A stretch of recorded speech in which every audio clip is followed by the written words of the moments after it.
let's and just using this as an example, not even thinking that you're ever going to do this same thing in the movies, but you had 100 issues of Jean Grey, and you learning to love Jean Grey and grow with Jean Grey, and then Jean Grey died and is reborn as the Phoenix from that crash, and then you still got Jean Grey, and you're like, oh look, it's Jean, we love Jean, but you had all this time to grow and love this character, and then they take 10 issues for her to devolve, and for it took almost a year from the first glimmer of something seems a little bit off right here, before she's full-blown crazy, and then even when she goes full-blown crazy, she turns around and redeems herself before she is killed.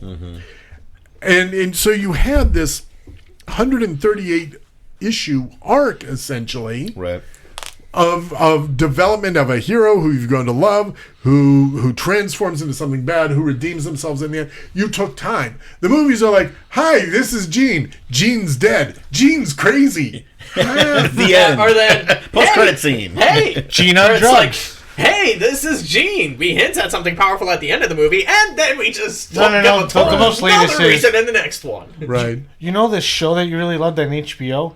This is the new Jean. She's 10 years younger than the other Jean. We're hoping that you take the goodwill from the other show. That actress didn't do so well. Let's take this other one and put this in this other X-Men property. Yeah, and that doesn't help. I think with Feige being in charge, now that the X-Men fall under Kevin Feige, I don't know how he pronounces it. After Kevin took ownership, Kevin F took ownership. The one thing that he's done throughout the last 12 years, it's either Feige, I've heard it pronounced both ways, and it drives me crazy. I have to meet the man one day just to ask him. I think it's Paul Feig who's in charge of Disney, and... No, Paul Feig is a director who directed some really crass comedies like Bridesmaids. Is this a comedy podcast? Apparently. Oh, well, whatever. Anyway, as we were saying... Now that Kevin's got control, the one thing that he did really well over the first 13 years was he whet your appetite, right? And he developed individual characters moving forward, and I think you're going to be able to get more of that out of the X-Men. And it is. I think it will take 10 years to pay off. I hope it takes 10 years to pay off the Dark Phoenix saga. I don't want it to be introduce Jean, kill Jean. Right. Phoenix appears. Yeah. It needs, maybe, you look at the arc of the MCU, I mean, Iron Man has a huge arc, right? You have all of those characters, or most of those characters. I mean, obviously Iron Man is the main focus for all of them, but I mean, Captain America probably number 2 as far as the long story, right? Played the long game there. Yeah. He had more development than any other character. Those two probably had more development than any of the characters in those movies, and they were around for 10 years. So they don't have to do it necessarily that long, but but they absolutely could. I mean, they're in it for the long haul. I mean, they're not making movies to have them all be done in 5 years. They're making movies to last another 20 years. Right. So. I mean, we are 13 years into this whole Marvel experiment at this point. Right. It's not, and we're just now getting into phase 4. We're getting, we just got. I love this. Shang-Chi. And they keep pushing it back, which kind of sucks. That reminds me, for Eternals, apparently it could kind of have given us a comic accurate reason as to how the mutants are going to come to be. Specifically, that some sort of side effect of the Celestials' power or something affected a bunch of people, and now they've got powers. Yeah, you could. I love the speculation on how the mutants are going to come into the universe. I love that we need it. Right, exactly. All us comic nerds, we got to know how. Why haven't they been around yet? Why haven't we seen them? And what started it? Was it in every TV show that came out? So it was the Wanda show, right? Oh, it's Wanda that did it. Oh, it was whatever. Yeah, it was Thanos. It was the snap. It was all the manipulations from the Hex. It was the Hex, all that right? Stuff. I'm going to invent a new element like Tony Stark. I'm going to call it "Who cares?" Who cares-ium? That does not have the same ring as badass. Don't give a damium. Yes, it's right next to unobtainium. Yeah, we'll just call it what it is. Deus Ex Machina. Yeah, right. Yes. Every movie has it, right? Right. I mean, every story. You know where mutants have been? not talked about because there have been other things that we've had to deal with. Well, you know, they've been in the universe. We just couldn't say the word mutant because of licensing issues. How come the Eternals didn't help out during the snap and during all the wars? Because the writers did not write the movie. Right, exactly. Yeah. Because they didn't exist. That's why why. wasn't Captain Marvel helping out Right, yeah. against Ultron? Oh, because she was doing space? things. Yeah, space. Yes, it's that kind of thing that those nerds make me ashamed to be a nerd at times. Well, it's okay. I don't mind a little bit of speculation. Well, a little bit of speculation is fine. I'm okay with a little bit, but the ones who are like, you know what it's reminding me of? The William Shatner Saturday Night Live sketch. Right. Everything reminds us of that, right? Season 2, episode 3. What was the combination of the safe? I only have one question for all the nerds across DC and Marvel. Okay. I want to know. Serious question. Why are all the superheroes such good seamstress and seamstresses? Why do they look so good in their uniforms? Right. Who tailors their uniforms? Such a material. Right. That's the answer I can get. Well, such a material. If you've seen Incredibles, you know the answer. Yes, They have a Edna secret Mode. seamstress. Edna Mode. I know Daredevil. We had that one guy that made the armor. and I Batman know is it's been freaking rich. Right, Batman can do whatever. And well, Batman orders 100,000 from Taiwan to make sure Company A does not know what Company B is doing, Right. and then he assembles. And it. what was the cartoon that just came out? Invincible. So there was a secret seamstress guy. Tailor guy. I'm including He was my secret favorite tailor into my comic. Yeah. Right. There you go. And let's remember, in Captain America Civil War, when Tony comes to Peter's house to introduce himself, Peter is running around in sweatsuits, in red and blue sweats, before Tony goes, "Here, have this $1 billion suit." Yeah. So yeah, But everything. I much preferred the Spider-Man Into the Verse, where you go to the garage, Yeah. the super shed, and And then Miles Spray Morales paint. just basically takes an already made spider suit, Well, and takes some spray paint to it. if you want what it really would look like in the real world, just watch Kick-Ass. Yes, Right. Or even better. What's the one? With Super. Paul Rubens and the Mystery Man. Oh, Mystery Man. I thought you were going Super. That's what actual people that decided they're going to be superheroes. That's what they look like. They look like the Mystery Man. The right? Waffler? The Waffler. Mr. Rage. Was it Mr. the Rage? Blue Raja. The man who his superpowers, he just gets really, really, really, really, really, really angry. That's his superpower. Yeah. You're Come not on. blue. Why are you called the Blue Raja? Because. And why are you speaking with a British accent? It's so stupid. The Shoveler, the Invisible Boy, Sphinx, Yeah. Casanova, Frankenstein. Casanova Frankenstein was great. Mr. Furious. Mr. Furious, that's what it was. Yeah. Rage really building. He just gets really, really angry. I do prefer, Dr. Horrible's, the evil. Oh, yeah. Like Bad Horse, I like when comics can embrace, the silliness. I like both. I don't like it when they take themselves too terribly seriously, but I like it when they can poke fun at themselves. I love Mystery Men. It's so dumb, but I love that movie. The spleen. Paul Rubens is the spleen. spleen. Here, pull my finger. What? This character pulled my finger. The spleen. The bowler, played by Janine Garofalo, back when she was back when she was on my list. She was relevant, yeah.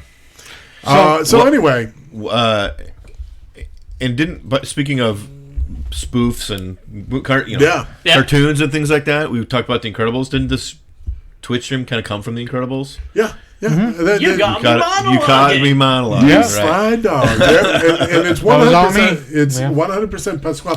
I heard that name. I'm like, that's brilliant. That's brilliant. Yeah. It does capture us quite well. Yes. It really does. We Too knew well, from the honestly. beginning. I was thinking about imposing an order on the podcast. I'm like, it's going out the No, window. I keep trying. I try to pull us back. But we are like cats in a shed. Yeah. I mean, But, we're going let's every go. direction. Yeah. So, We have the attention span of goldfish. Ooh, look, a buck. so the original few episodes The were Jubilee of the 92 Right. cartoon. It was Jubilee was supposed to be the stand-in for the audience. Yes. You getting introduced Pretty to the much. X-Men, Right. right? Yeah. Weren't you at if I haven't watched the episode in a while.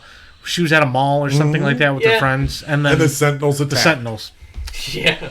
That's one hell of a threat to throw on the first freaking episode. Yeah, they look cool, right? They do. Absolutely. Yeah. Even as badly drawn as those they were cartoons bad. were so bad. Yeah, I've tried to go back and watch them on Disney Plus. I'm like, I can't even do it. They're so honestly, they're so cartoon. At least they retain normal human shape, unlike the abstract weirdness we get nowadays. But the thing is, the weird stuff like Gumball. That's just completely. Did your kids get into Gumball? No. I mean, yeah, but that's like a mishmash of all the art styles. Yeah, it is a. First of all, it's a great show.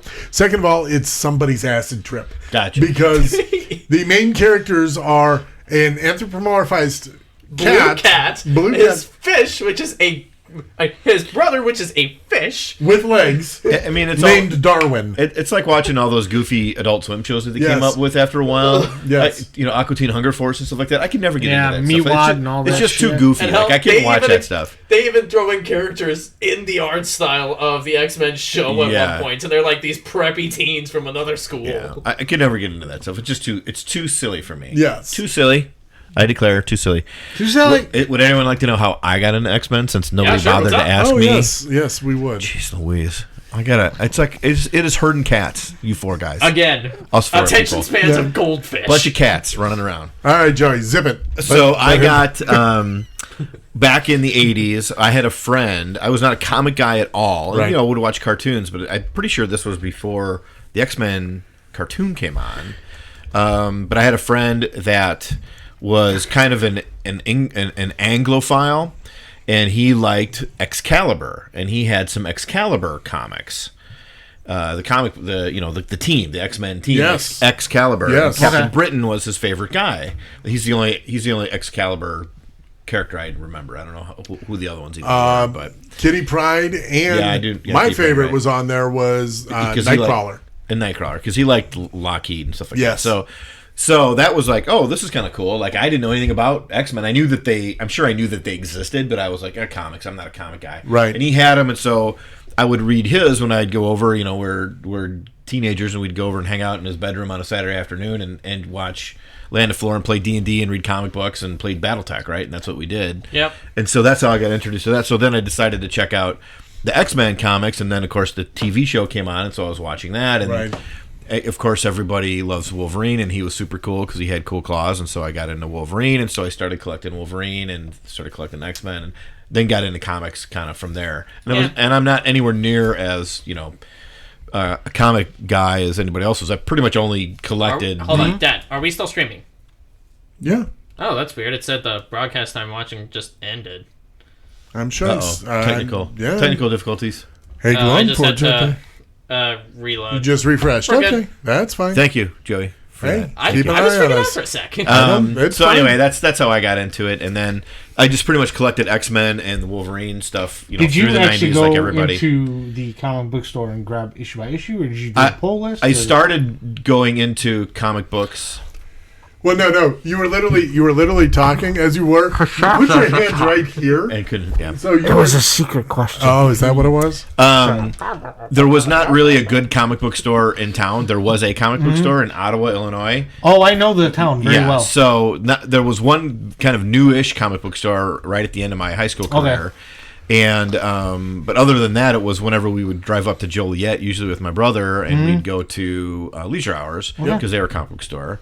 And so I would get comics there, and I would just dig through and find the cool stuff and collect that. And that's when I started collecting really bizarro world, like eclectic, weird stuff. Yeah, absolutely. Started collecting Elric of Melnibone comics and Dungeons and Dragons comics and Forgotten Realms comics and I remember they would have big sales where they'd put all their comic books in their boxes outside, sidewalk sales, and they'd be 10 for $1. Then I would buy every goofy, crazy, funny, oddball comic I could find for 10 cents each. And Grew the Wanderer, all kinds of crazy stuff, man. Just the crazier. And I got into like Aliens comics and started collecting those. Yeah.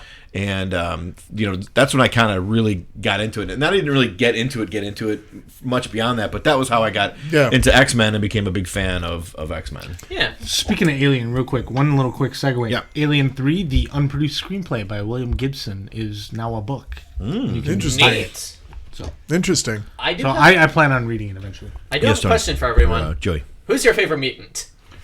So no. Before put that caveat on there, because for years and years and years, you would see in the comic books before the interwebs was a thing. It was always, who's your favorite mutant other than Wolverine? Because everybody always says Wolverine. Not me. Well, you have to. Well, but you have to put that out there because, especially in the day in the '90s, it was it's Wolverine is up here, and then everybody else. Who's your second favorite mutant? Okay, right. Yeah, so that's fine because you're a young guy. But when they really went crazy in the late '80s and early '90s, there's Wolverine and then there's everybody else. And that's why Wolverine is your own. Well, no, actually, Beast was an Avenger for a little while, but it's like, we need an X-Men. We need to bump up the Avengers titles before we put out the Marvel Cinematic Universe to make Avengers interesting. How are we going to do that? Make Wolverine an X-Men. Mm-hmm. Okay. Wolverine was literally, and in fact, do you mean make Wolverine an Avenger? Yeah. Yes, make Wolverine an Avenger. Excuse me.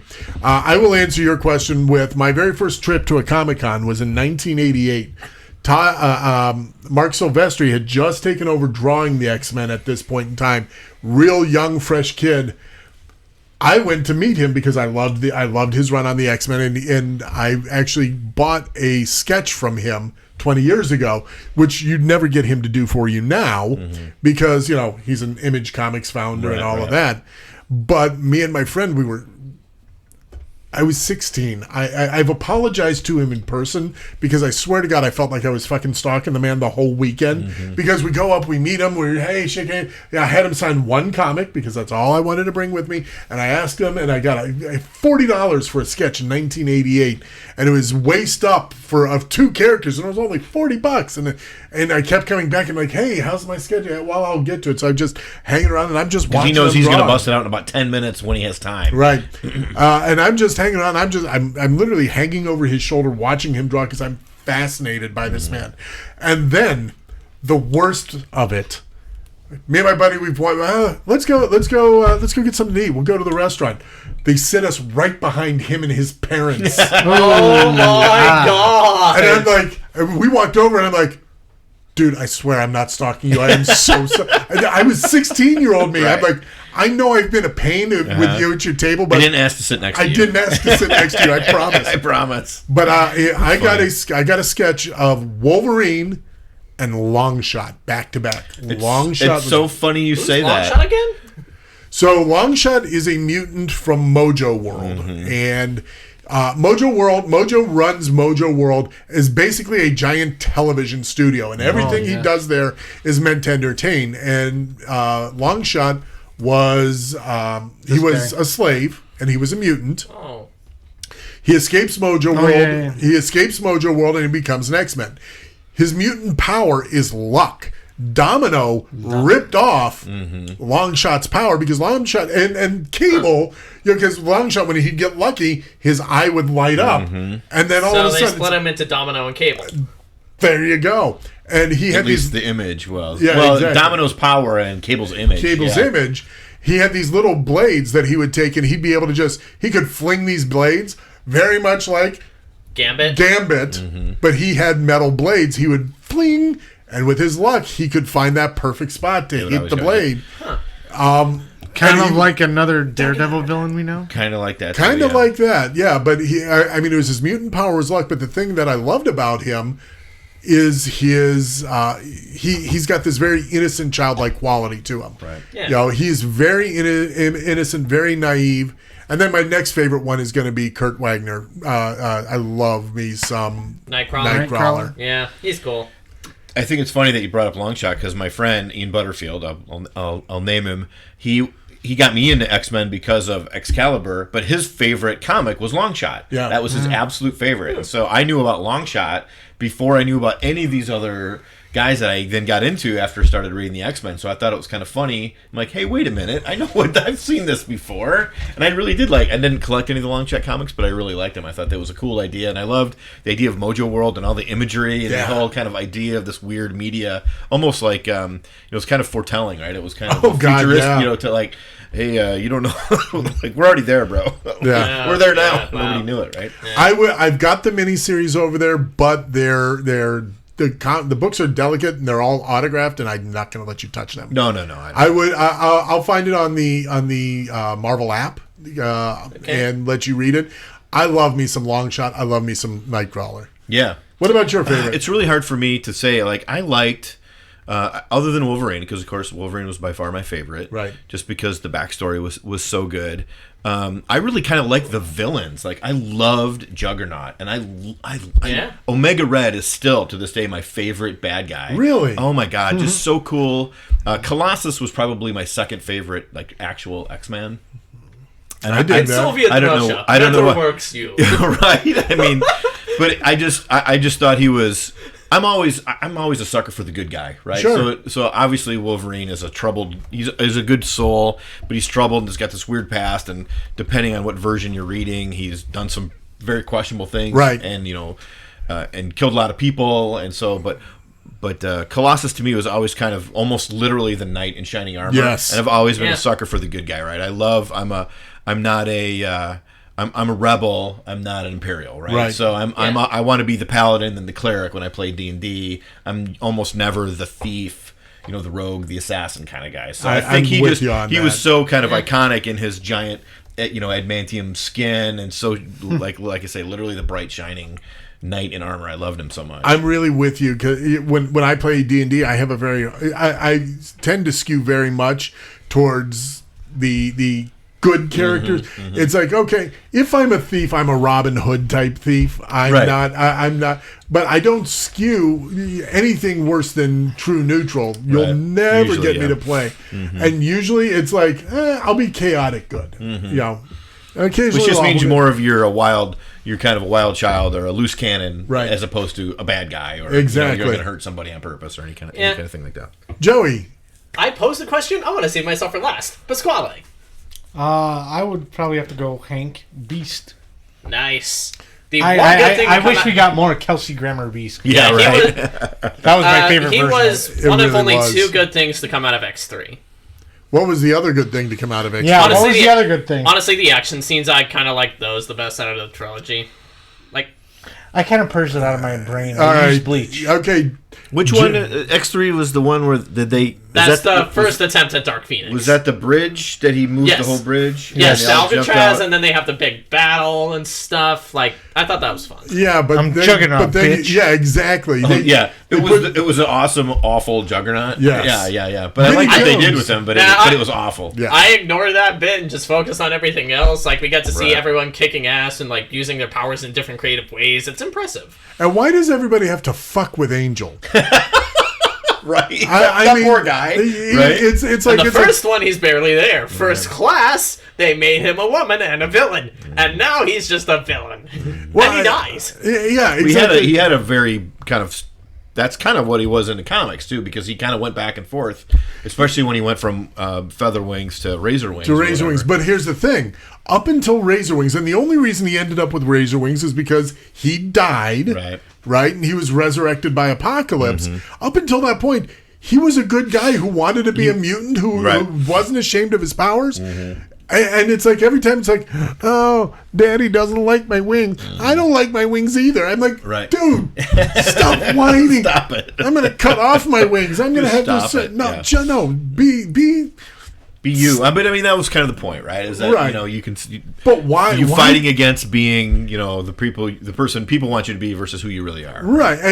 And I get that. I really do get that. But they took an original X-Men member, a founding member of the X-Men, and they just turned him into this. It's one of those things where I say, I'm about the character. That's why I can live with a 6'4" Wolverine, because he's supposed to be 5'2". And he can break out in a song and dance like nobody's business. Imagine if he actually did that in one of these movies. That was I thought he was shorter than that even. I was just thinking about that when we were talking about X-Men. I'm like, I have to go back and look at how tall he was in canon. I thought he was 6'3". I thought he was like 4'8" or something. No, he was a teeny tiny little dude. No, he's supposed to be 5. I think it's 5'2". Yeah, it's right around the 5. Right. But he's a pipsqueak, and I will make that everyone else's problem. And that's what makes it. That's what makes things like the fastball special 5'3", fun. officially in the comics. 5'3". Because now Colossus can pick up this little dude and chuck him at someone. Right. And that's why he got Puck from Alpha Flight. Yeah, they're probably going to make. If he ever comes around, they're probably going to make Puck 7 feet tall. Yeah. But yeah, no, quit messing with it. Let us give us an angel. Give us Warren Worthington III, please. So let's touch base on a couple of the different. What, Joey? I didn't get to do mine because I passed. Do yours. I'm sorry. It was your. See, herding cats. Sometimes you have to herd cats. Yeah. For mine, I'm going off of the animated series interpretation, and honestly, it's a tie between Rogue and Gambit. From the animated series? Yeah, like... You just want to have that southern drawl, the Nolans. Well, honestly, I do. Honestly, Gambit, I love his carefree personality. His power is fucking badass, and he uses a staff. One of my personal favorite weapons. I mean, he's also hanging around in a trench coat in a park. Right, yeah, right. And that's a little creepy. Well, honestly, in my opinion, you add a code to a character's outfit, it automatically shoots up 5 points. Makes it cooler. Well, yeah. I mean, that's because you're at that age. Everybody's cooler. Everybody's cooler in a trench coat. Such is the case with Rogue as well. Like, I love the look. Her personality is fun, even though her power is just horrific. And like, wait, Rogue's power's horrific? She sucks the life out of people to add to hers. That's not horrific. Well, she sucks the powers out of people and it kills them. In the comics, she could fly. That's because she got the power from Miss Marvel. Yeah, Carol Danvers. But she kept it forever. Yeah. But is like in the movie, she was temporary. Right. Yeah. Well, no. You see, that's the thing. In the comics, her absorbing Carol Danvers' powers, Miss Marvel's powers, and keeping them, that was a glitch in her matrix. Right. They still have no idea how that happened. Hers was always, hey, I'm going to do this, and 5 minutes later, okay, we're all back. Mm-hmm. Unless she held on to you too long. Mm-hmm. She had the ability to absorb everything if she just held on to you. Right.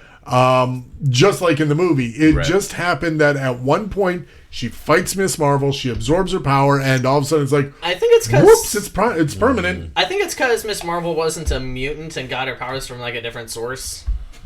Yeah, exactly, Gloom. It wasn't that it could be. It always was. It was just the one exception was when she hit Miss Marvel and she took Miss Marvel's powers, and that's what gave her the strength and the ability to fly. Mm-hmm. That was about it. Yeah.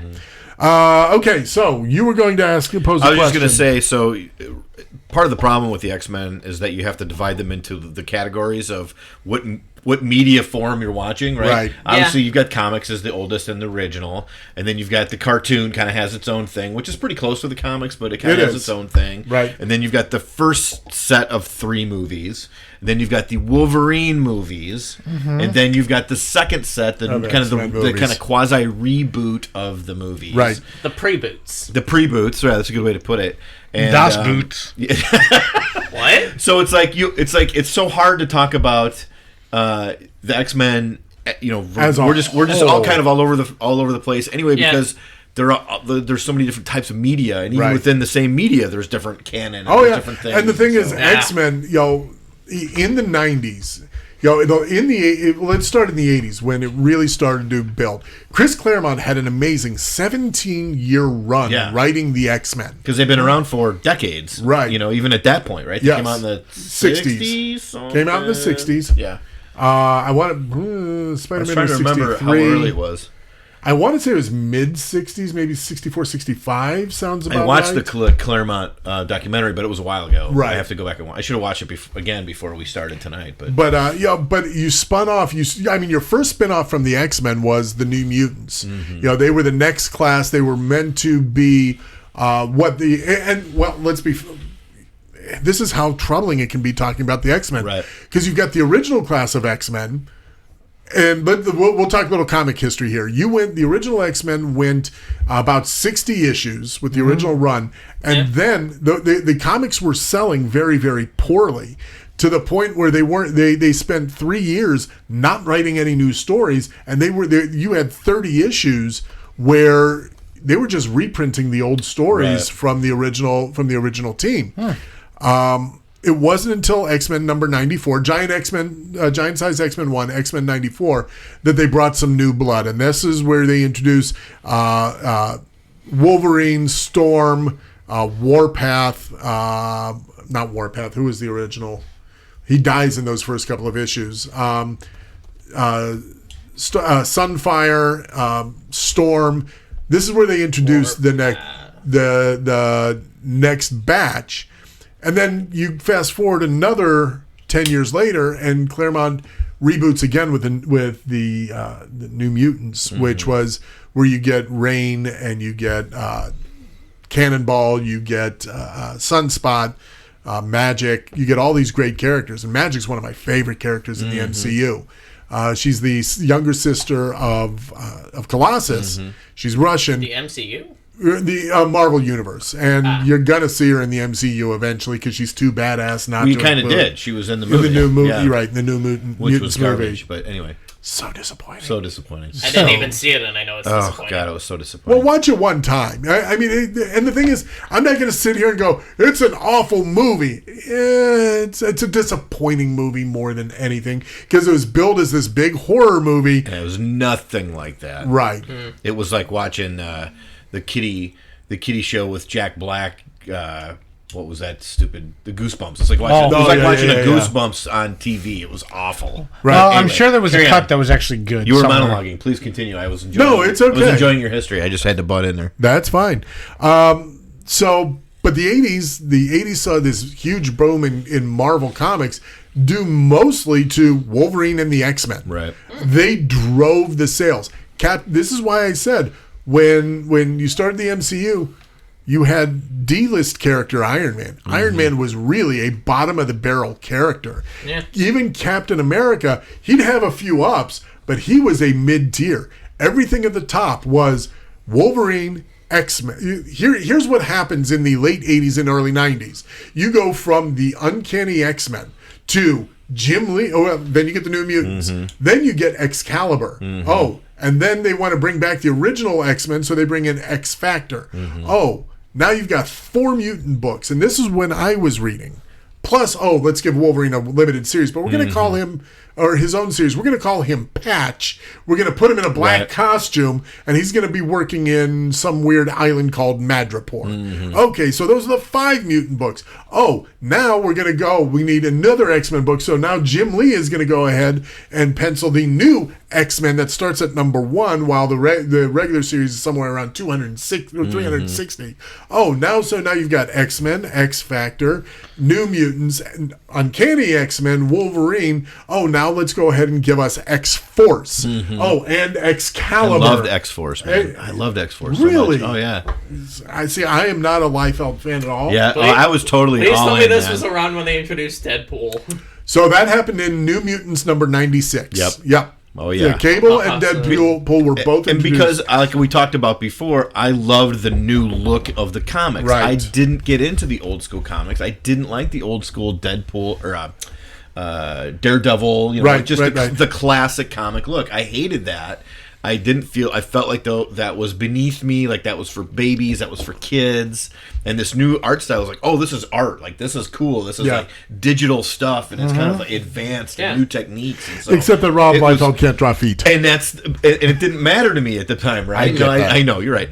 But that's what drew me to those. So I loved any of that new stuff. And then you get into Todd McFarlane and all that kind of stuff. I mean, any of that new art, the fancy McFarlane, Jim Lee, all of that stuff just made it go crazy. And I collected the Spider-Man, the McFarlane Spider-Man, and this McFarlane Spawn, and I collected Max, and I collected Pitt, and I collected all those kind of big, fancy, flashy, colorful comics. I really liked those because I felt to me like that was something that was more than just a story. If I wanted a story, I'd read a book. I wanted the comics for the artwork. Right. I get that. And you know what? As much as I enjoyed the X-Men story, once I started reading them, I really did enjoy those stories. Right. Like Joey was saying earlier when you were talking about I didn't really know what the heck was going on, so I just started reading about the Dark Phoenix thing. Like, that's the way all comics are to me. Like, you're never going to go back to the beginning. Like, you're just going to read arcs. They're better now about arcs and kind of defining an arc, but at the time I was like, I don't know what the heck's going on. So I had to read 15 comics in a row to kind of finally figure out what the heck was going on any level, and then you kind of figure it out from even there. then, I feel like with Dark Phoenix, one of the things that I really liked about it was you didn't need a crazy amount of context going in. You just beers for everybody, and that's good. Take one. Yeah, go right ahead, man. That's I the got one those thing. for the group. That's the one thing that Marvel was really. I just didn't want another beer. No, you could just twist the cap off.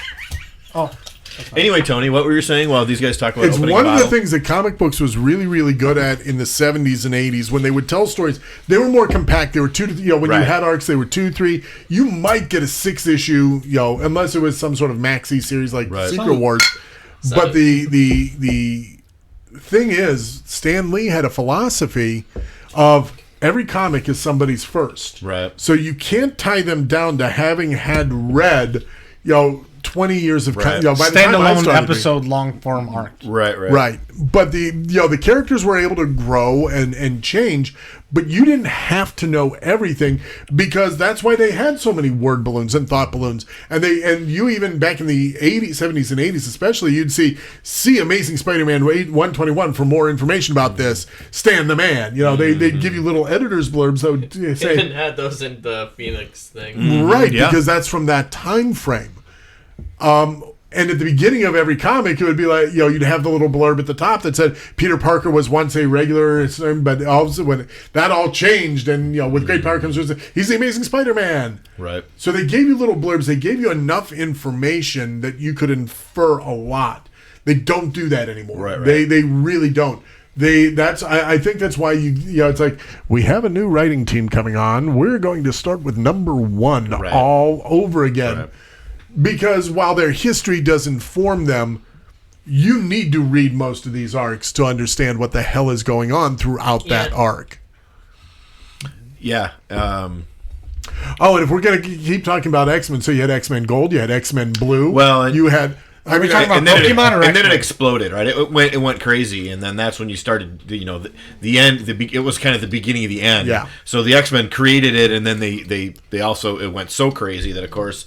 What do corporations do when they start making money? They want to make more money, right? And so then they say, "Well, this is really good at 5 or 7 or 12. Well, let's make 118 of them." Right. And so that's literally what they did. They made so many different crossovers and so many different teams and so many different everything. And some of those really epic crossovers were really neat, and some of them were really, really bad. And some of them were really, really bad. And there were just so many titles you couldn't even try to focus on anything. Like the Wikipedia just basically looks like it's cookie cutter. Yeah, it's crazy, right? It got crazy, and then they started printing.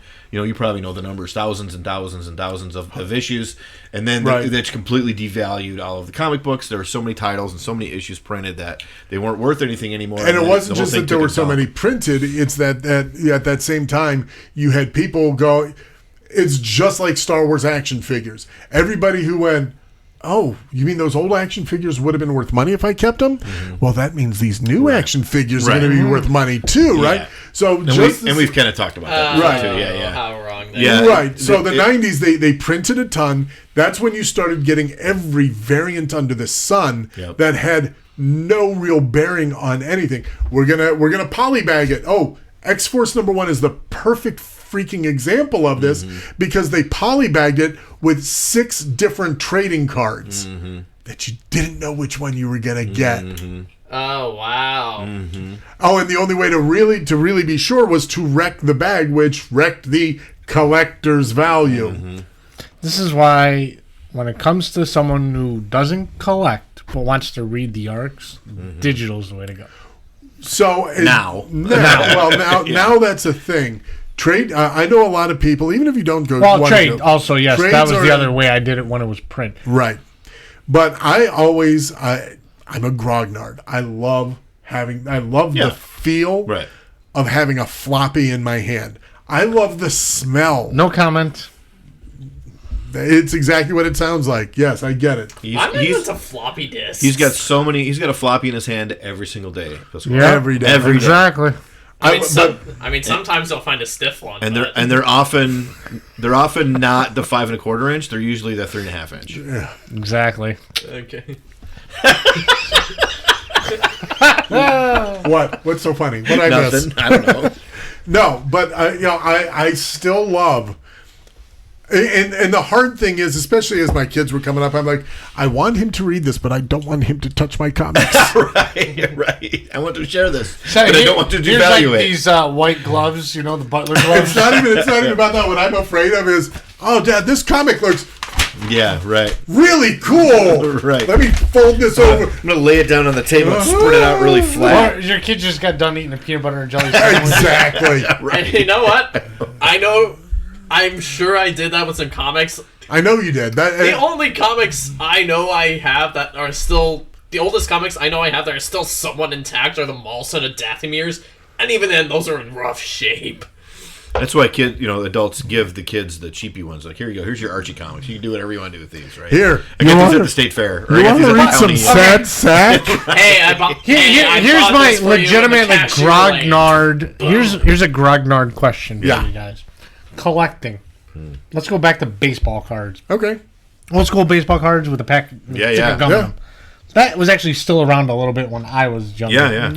So it's still around today in a very real form, but yeah. So I'm trying to think. When baseball cards were like, I'm talking like the 30s, the 40s, high Yankees era, stuff like that. The people collected cards to actually like touch and play with and like put it in the bicycle spoke, that whole cliche thing. Yes.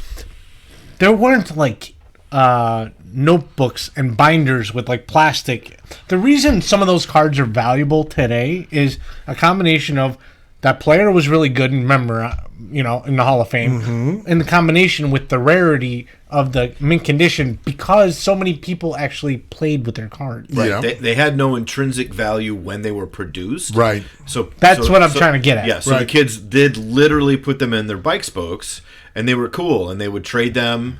And even when I was a very young kid in grade school, some of my buddies collected baseball cards. And so I bought a very few. Right. Yeah. But, I'm talking I was 9, 10 years old.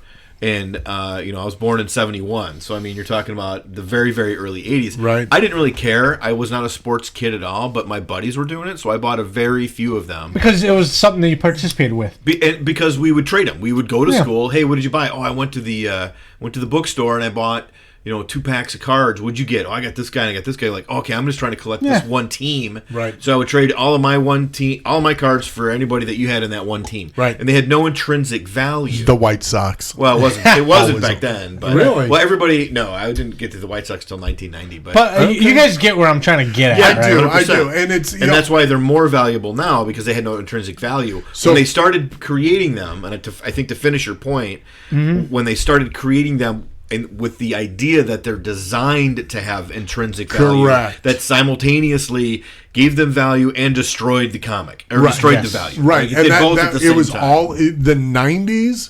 As much as I loved living through the 80s and 90s, the 90s were the absolute worst era for any sort of collectible because people figured it out. That was when people finally figured it out, right? And that ruined it. Yep. I'm actually shocked. People figured it out. That ruined it. I still see in Target people manufacturing baseball and football cards. Yes, they still do. But it's bigger than ever. I've seen a bunch of them behind the customer service desk. It's bigger than ever. Because here's why. They're doing it for We were just talking Wars. about this at the store with Leif. So the reason why is because they are creating artificial value. Right. Okay. Oh, exactly. It's another Bitcoin. It's NFTs. It's actually not a bad analogy. Yeah.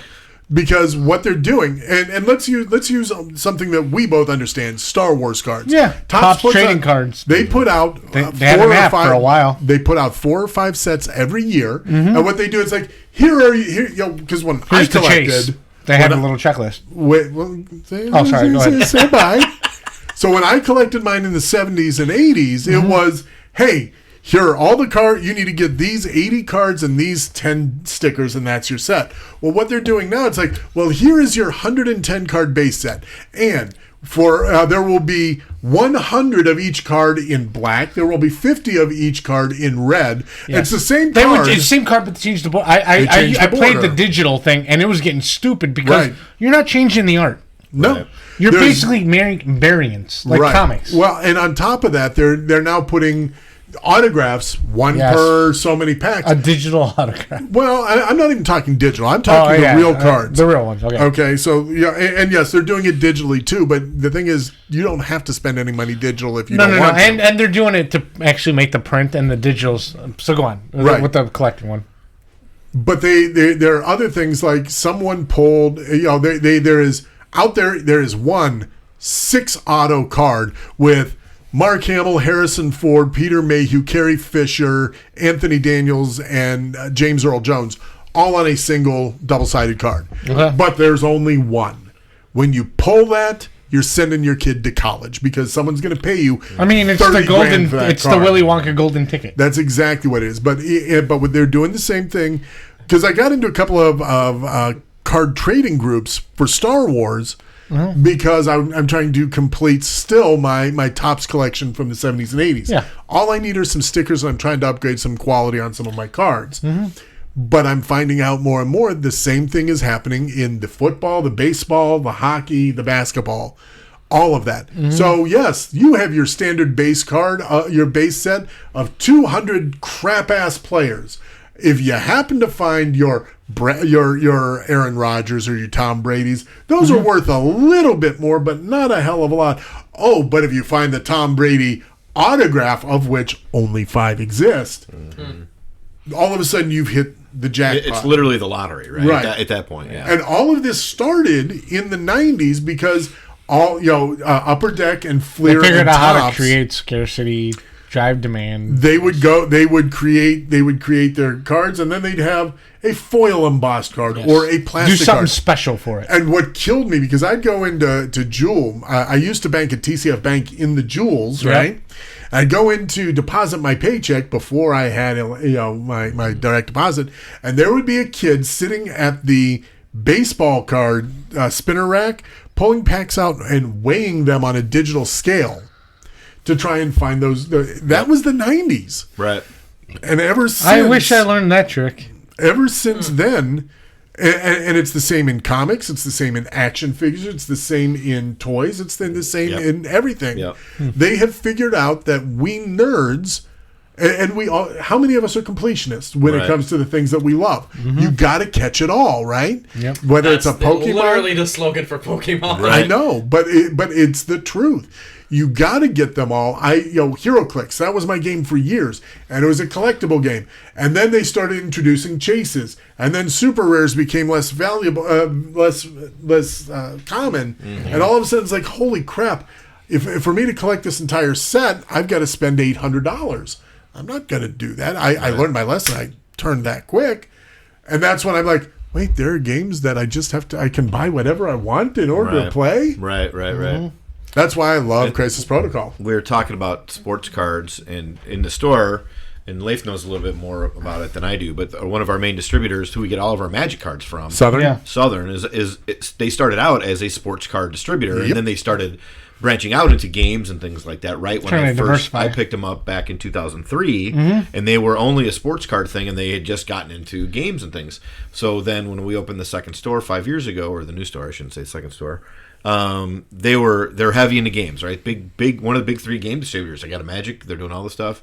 And slowly over the last 5 years, they've they're weeding out all of their game stuff. They're just doing Magic and then kind of the big selling game stuff because it's just too much hassle for all the games. Oh, yeah. Because, and now especially in the last 2 years. The sports stuff is a hassle? It's gone. No, sports stuff is making them millions of dollars. They're making so much money on sports cards they don't want to have to mess with any of this game stuff because the sports cards specifically have gone so crazy in the last 2 years. They're buying boxes of cards, they're paying $100 for them, they're selling them for $400 to the game stores who have to have their pre-orders in and paid. I mean, it's great for distributors because all they're doing is being the middleman. And the game stores or the sports stores are selling them for $2,000. Right. Yeah. The issue is the price right now. So the cards from like the 80s and the 70s, like when I remember going to like the Hilton conventions and the Holiday Inns and stuff like that, and like sorting through cards and people trying to collect whole sets.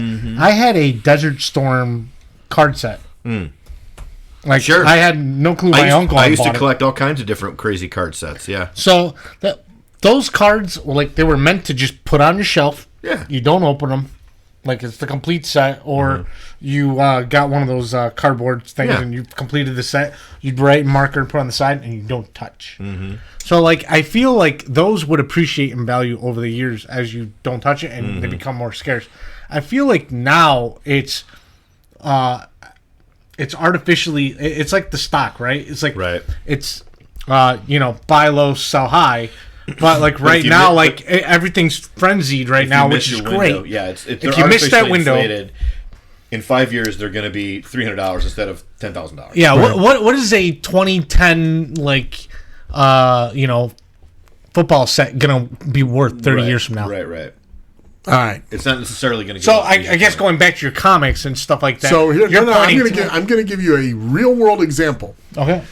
Coming out in 20 days. Yes. 2021 top Star Wars Stellar Signatures case. Mm-hmm. This is a high-end collectible. All right.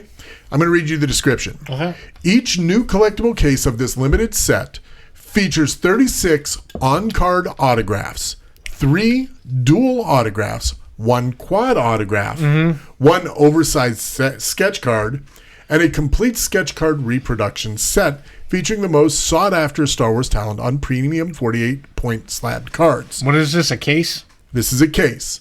There will only be 100 collector's cases made. All cards will be numbered 40 or less. Okay. 40 autograph cards featuring new and highly sought-after talent from across the Star Wars saga. 3 different one-of-one parallels. Mm-hmm. Okay, so the configuration is 1 box per case, 141 cards per box. Out of those 141 cards, you're going to have about 40 autographed cards from across Star Wars set. How much do you think this set is selling for? Now, $327. Let me ask you a question before you reveal that. So are these cards kind of like, again, I'm going to just relate to Magic because that's what I know. Yep. Mm-hmm. So can you buy all of these cards? Like, will they be released as just regular cards that you can buy in boxes anyway? No. Or this is going to be forever the only way you can ever get these specific cards? Forever the only way you will get these specific cards. So, and I don't mean the autographs. I mean, can you get all these cards without autographs? No, like you in packs cannot. of cards, No. they'll release booster boxes or whatever. They're not doing that at all. Not at all. So this is a singular product, which they do once a year for Star Wars alone. This doesn't count when they do this for baseball or football. Gotcha. This is Star Wars autographs. 40 Star Wars autographs from across the universe. So what are you asking? What's the set worth, or how much are people paying? And it's for direct from is there like an MSRP on it? There is an MSRP on it. Is that what we're guessing first? Yes. The MSRP. $1,000 or something. I wouldn't surprise me at all if it was like $1,000. $2,500. I'm gonna go low and say. Is that the number? That is the number. I'm gonna go low and say 327. How many zeros are we talking? How much is it? Is that the MSRP? That is the MSRP. Oh my god! Well, the good news is you get free shipping. How much is it? It's only almost $11,000. Holy fuck! You know what? For $11,000, they better have like signature authorization, like certified mail. That's the thing. They've got on cards, because here's the thing. The new thing is they send sheets of stickers and have them sign stickers, and then they put the stickers on the card. Right. Well, all of these are on card autographs. Right. No. Adam Driver did that with my own money. Yeah, because these are like actual signatures, not reproduced copy signatures, right? Not like embossed gold. And so you're thinking like $200-$300 a sig. So and here's the thing of it: you're looking at if it's on a blue, if it like Kira, they've got Kira in here from Solo. Okay, yeah. Emily Clark. Okay, you could pull her 1 of 25 blue card, or you could pull her black 1 of 5. Or I'm sorry. The bottom line is you're getting her signature, but the value of the card depends on what. So wait a minute, you don't even know what you're getting? No. For $11,000, it's a guess. God. And there are people in these forums that are buying multiples of this.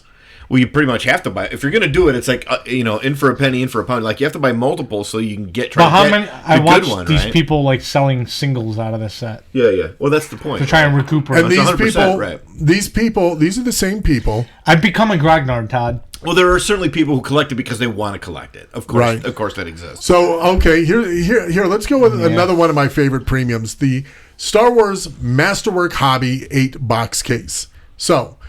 In this box, you are going to get, all right, in a case, you're going to get 100 cards. Out of those 100, you're going to be guaranteed, let's see, on-card autographs. I want to say you're going to get 8 autographs per box. Yeah. Okay. No, 16.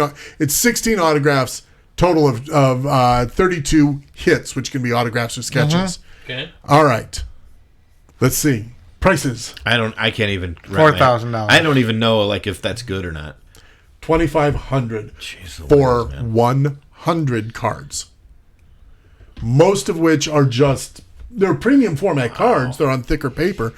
But this is blown thicker paper. I used to work at a printer. Well, no, we're talking 72 point. We're talking thick, heavy card stock, not just thicker paper. Yeah. So it's 100. It's 100 card set. Yeah. So I mean, for sure, stores and people buy these so that they can immediately just put them on their eBay store. Yes. I mean, that's 100% what they're doing, right? Yes. And that's okay. But like I said, there will be people that are going to collect them because they want to collect them. But of course, if I want to have a Han Solo card and I got $1,000 burning a hole in my pocket, you're not going to be able to buy a Harrison Ford. Well, but you know what I'm saying. Yeah. If I want a specific card, rather than spend $11,000 on the whole box, I got $2,500 and I'm gonna buy the 2 or 3 cards that I really want. Right. And that 1,000 would realistically be for a Lobot. A Lobot. The funny thing is the funny thing is that is a Lobot. The funny thing is the disparate difference between the lower end autographs and the higher end autographs. It's like, okay, yeah, I've got this Wes Jansen autograph that I'll sell you for $40. Right. Or 0 bids. Yeah. Or I'll sell you this Anthony Daniels on card and it'll cost you $500. Or Carrie Fisher on a sticker is now $5,000. Right. Well, because she passed away. So that's the thing. This is why I'm a grognard. $10,000. Is because an autograph is pointless to me. Right. Unless I have the memory of meeting that person. Right. Yeah. I'm with you. So anyway. There was this time that I went and I met Taylor Maine at a convention. Yes. Who played Sabretooth in the X-Men movies. I thought he was actually pretty good. Thank you. So back to the X-Men. Holy crap! I was goldfishing so bad. So the first. So let me tell you about how excited I was about the first X-Men movie. Because that was like the only comic I really collected was X-Men, and I loved Wolverine. And you could see the previews, and I'm like, Sabretooth looks stupid, but whatever. So we go. And really, the whole time, all I could do was obsess over how stupid Sabretooth was. I'm like, that's not Sabretooth. That's not Sabretooth. Right. What's going on? That is not freaking Sabretooth. Made me so angry that was Sabretooth. Like, I couldn't get over it. Like, I didn't care about the inaccuracies of the rest of the characters, or the story was kind of goofy, but it was cool to see, the characters doing fun stuff and Wolverine being Wolverine, but I could not get over Sabretooth, man. Hey, at least they didn't make him Wolverine's brother. But I couldn't...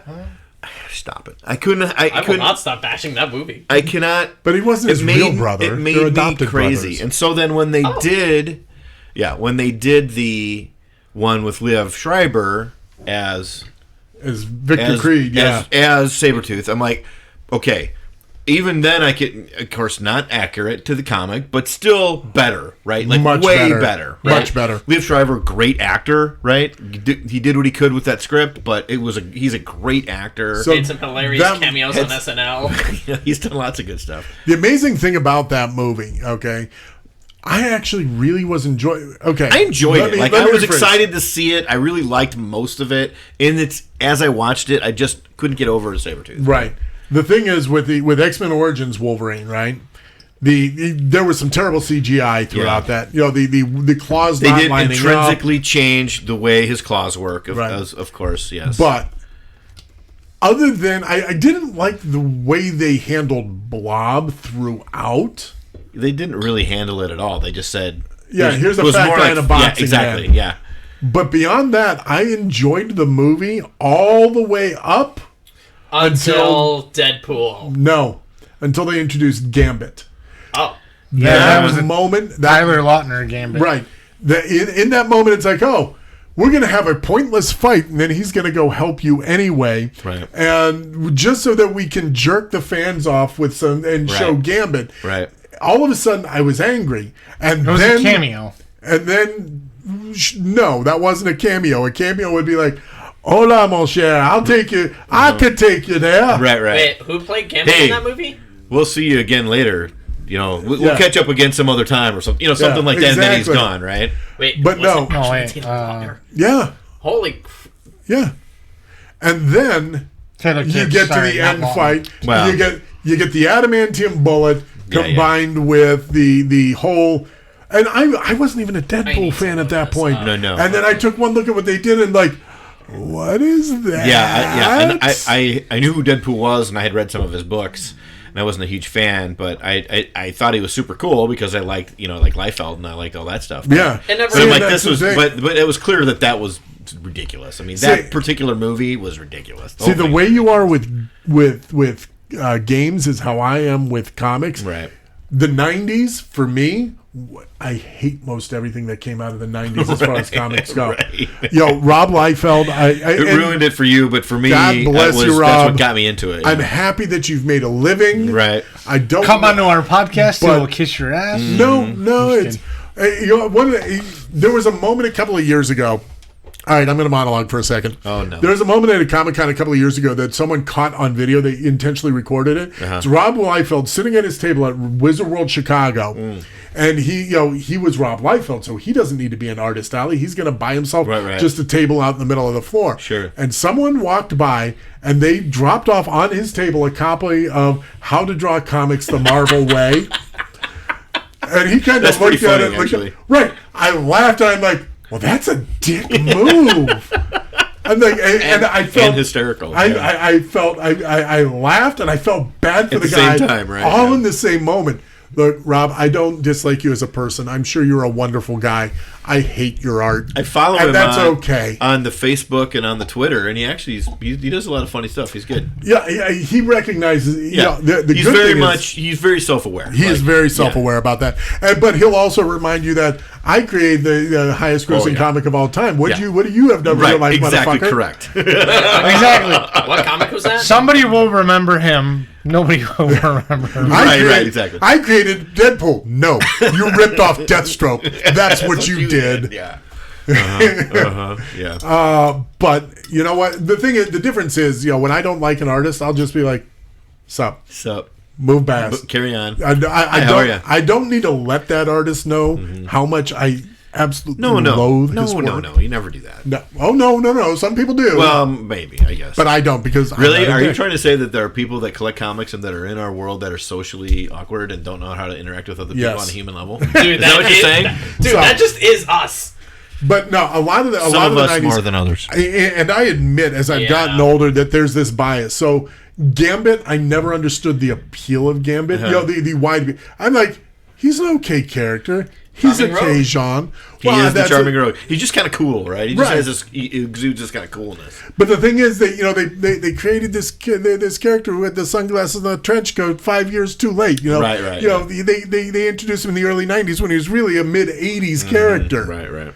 Because I designed a character named Overkill in 1987 that wore a trench coat and had that same haircut. See what happened? You could have been a millionaire. I could have been a millionaire if only I really knew how to draw at that point in time. No, but I recognize my bias towards a lot of things 90s.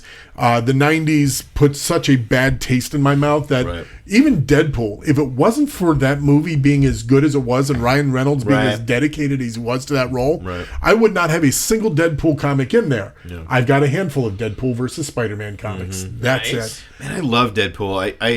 I didn't collect them per se, but the few that I got, it was just one of those characters. I'm like, man, that's really cool. I really should get more of those, and I just never really did because I just wasn't that much of a comic guy, And part of it too was talking about Deadpool.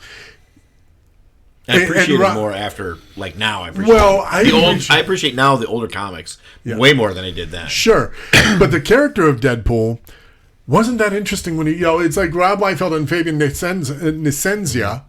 It's like, creators of Deadpool. It's like, you created a bland ripoff of another character. It took years for them to develop that comics timing, the breaking the fourth wall, and everything that makes Deadpool fun. That's not what you created. What you actually created was Slade Wilson. Wade Wilson. An assassin in red armor. Yeah, exactly. Yeah. Instead of an assassin in blue and orange armor. Right. Oh, who uses swords? Why didn't George Perez think of that in the 1980s? Why didn't somebody sue him back then? It's all creative. It's so and the fact that and he's admitted it in interviews. He's like, I ripped off. He's like, I love Deathstroke. I wanted to rip him off and create my own Deathstroke.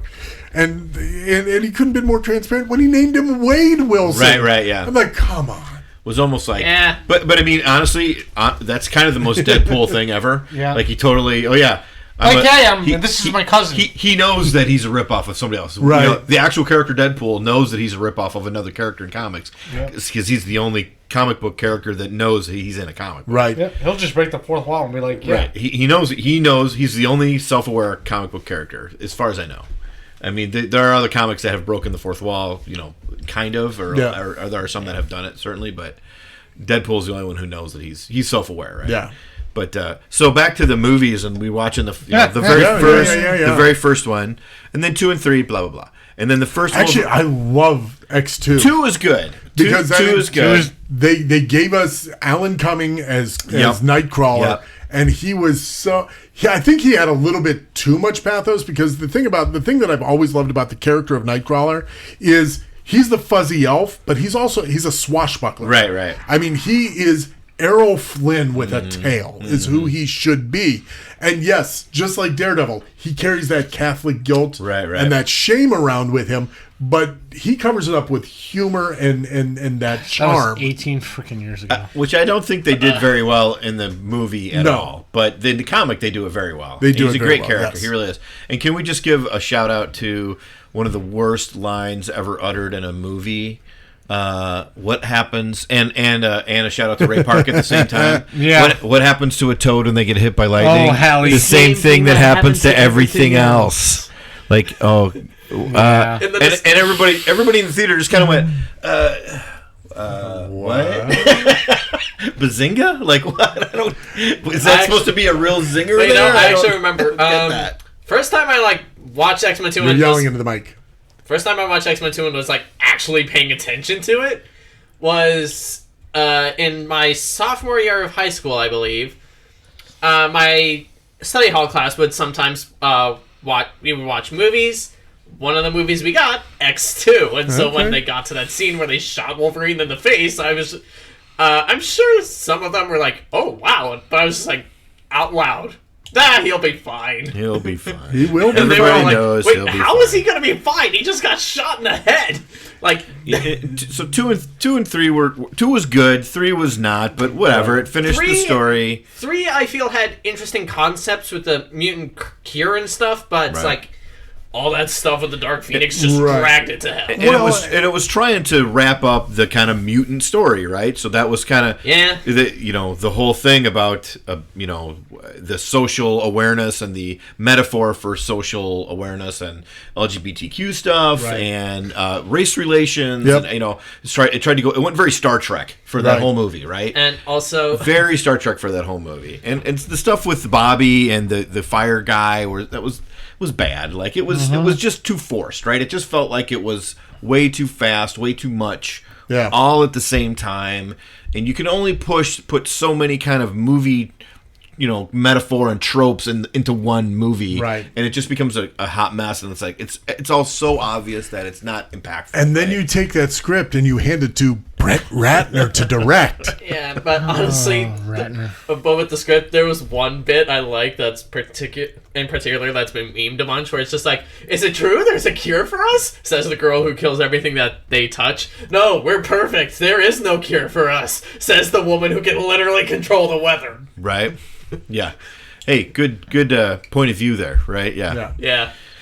But so those movies were good, and then you had interspersed. You had the first Wolverine movie, which was garbage, which was good to a point, and then turned to absolute garbage. And then you had this. When did the second Wolverine movie come out? That was 2013. 2013. And it actually led directly into Days of Future Past. Right. Okay, so that was the thing. So the second series of X-Men movies had already come out before that. First Class, right? So First Class was out. Yeah. First Class was amazing. Easily. In my opinion, really the best. I think you're probably right. It was the best X-Men movie, and because it was a what did you call it? It was a reboot. Yeah, And you're reintroducing some of the characters. Of course, the black guy dies first. Like, what's up with that? I mean, why? And his power was literally he can adapt to survive anything. What the hell? Yeah, it was the most ridiculous thing ever. Other than that, I really like that movie. Like, the one guy that can adapt to anything, and let's just have a guy that just shoots energy and he kills him. Like,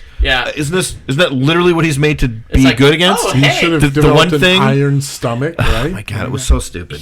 Anyway, other than that, and of course, then that brought in Jennifer Lawrence, and so now she's the star of the movies. Yes, because she did the Hunger Games. Yep. She cared. I feel like she got yelling into the mic progressively worse with each movie. Like she cared less and less because she was getting better offers. I really think, and also because she was probably just tired of the blue makeup. Well, yeah, that too. But which is also why you can see her in subsequent films. Out of character, less and less in the blue makeup. Yeah, well, and that blue makeup. Going back, I still Rebecca remember. Rebecca Romijn Stamos is 10 times better as physically. So when I took Heather to her, I'm just gonna say, Rebecca Romijn Stamos, hubbala hubbala boomski. That's all I'm gonna say. Boomski? Hubbala hubbala boomski. So we took Heather and I, when I took Heather to her very first Comic-Con, it was back in 2000, just in time for the first X-Men. Yeah. Now we went, she wanted to go, there were two people she wanted to meet. Kevin Smith and Lou Ferrigno at this Comic-Con. Okay. So we met Lou Ferrigno early on, and this was back in the day when you could go, I said, hey, you know what we're going to do? Tyler Maine is doing his panel right now. We're going to go up there for Tyler Maine's panel. We're going to find a really good seat, and we'll sit through Tyler Maine so we can have awesome seats for Kevin Smith. How's that sound? Awesome. Biggest mistake ever. What happened? Because, and what it was those members of our clan who are not socially well adjusted. Right. Heather was having issues already throughout the course of the day with misogynistic behavior. Sure. Back in 2000. Because they still had booth bunnies back in 2000. Yep. And so just before we had gone upstairs, we're standing in Artist Alley and we're talking with a female artist. I don't even remember who it was. Some gorgeous work. And the two women, I let them have their moment. I just kind of stepped away. We're railing on about Heather's like, why is there got to be so much tits and ass in all the art in Artist Alley? Why is it got to be this? I know, because right? Look at the guys. Because look at the crowd. Right. And they're bonding. They're having that moment where they're sharing that womanly solidarity. Yes. And Heather is understanding. I am woman. Hear me roar. And Heather is starting to understand that not everybody who comes to these things is that guy. And then some booth bunnies walked by the line waiting for ICP. Not those guys. Did they spray Faygo at him? And the whole line started chanting, "Show your tits." Nice. Great. And so Heather's head, the worst things that come out of Michigan, right metaphorically there. It's like she's turning red, and I'm like, guys, really? Fuck. I'm sorry, honey. I almost had her convinced that we were people too. Yeah. No, and then that has to happen. Sorry. So we go up to Tyler Maine's panel, and we're sitting there. We're sitting through this, and dude's a former wrestler, current stuntman, and actor. He's not that eloquent, but he's got some stories, and they're interesting. But of course, you get the guy who's got to come up to the mic. He's like, yeah, so. When they were putting on your makeup, were you ever in the makeup van at the same time that they were putting on Rebecca Romijn's kind of makeup for her costume? And I just immediately went, really, guys? And Heather is sitting there, and she's like, I knew this is how this. I'm like, we're really not all like this. And poor Tyler's up there, and he's got to be gracious because he can't look at him and go, look, you dipshit. Yes, sit down, idiot. So he literally looks at the guy and goes, well, no, we had separate rooms, and when they were putting on Rebecca's costume, she had her own area where they worked on her in private. He was as sweet and professional as can be, but what is wrong with us? What is wrong with that? Is all I could think through that whole day. God. And to be honest, oh my God. But even looking back at those movies, just seeing Mystique no clothes feels a little weird. Sure. Like, but the thing is that's and the thing is in the comics she was never nude like that. Yeah, like she had that all white blue outfit. and white. That would have been cool to see on screen. It really would have been. It's how I painted up my Mystique was, Yeah. Turning into Scarlet Witch. Right. They've got This is on. clearly casting of, hey, look, we have these people. Let's show off their bodies. Right. Is what it was. And I mean, you could go. Comics have a long history of misogynistic art. I mean, right. Let's be honest here, yeah. right? One of my favorite things ever is the guys that do men posed in the same position as women artists or as women comic book characters. Yes, but it's a woman character. You know, This is the worst hair and makeup combination on Jennifer Lawrence. Let me see. yes. I don't know what the hell they were thinking. Is it the Dark Phoenix look? no. It's just her. It's just her in The that, slicked, the severely slicked back hair with the severe widow's peak. Well, But you get basically a naked Jennifer Let me see. Lawrence to look at. You know what I mean? It's But like- actually, if you look at some of the other photos and stuff, you see the hairline changes constantly. oh yeah, yeah. Well, she's a shapeshifter. It doesn't have to be constant. That's right. She can look like anything she Hey, wants to. That's right. Get back on the line, nerd. Don't hairline shame her. I'm hairline shaming myself. So I know we're starting to. It's almost 9. So no hurry here. But a couple things I wanted to mention. Yeah, one of my please. favorite scenes. Lightning round. One of my favorite scenes in all of the X-Men comics is. I mean, Michael Fassbender is just Yes. he's a phenomenal actor, right? And I don't. yes, Joey, you just gave me fingers. Yeah. Yeah. You got to give him the buddy Christ. Yeah.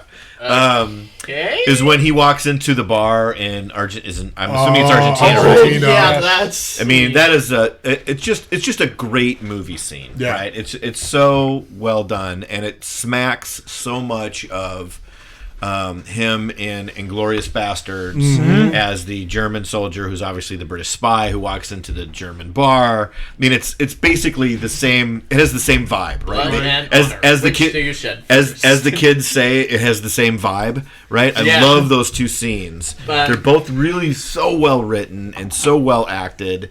Grazie. So that's just my favorite scene of any of those nada, X-Men. prego. My personal favorite scene Yeah. from any of the X-Men films, the scene in the X-Men Apocalypse when Quicksilver runs in and saves everyone from the X-Mansion The explosion. Quicksilver scene. My was so God, those are brilliant. so good. Both Yes. of them are so amazing. Yeah. I know, right? but honestly, I prefer the one from Apocalypse just because the Sweet song they dreams choose are It's a made little way of more upbeat. this. It's a little longer too, right? Well, Yeah. Apocalypse. Actually, How do you get Isaac? They don't even use the full Isaac song for and that ruin one, it? but it's Right.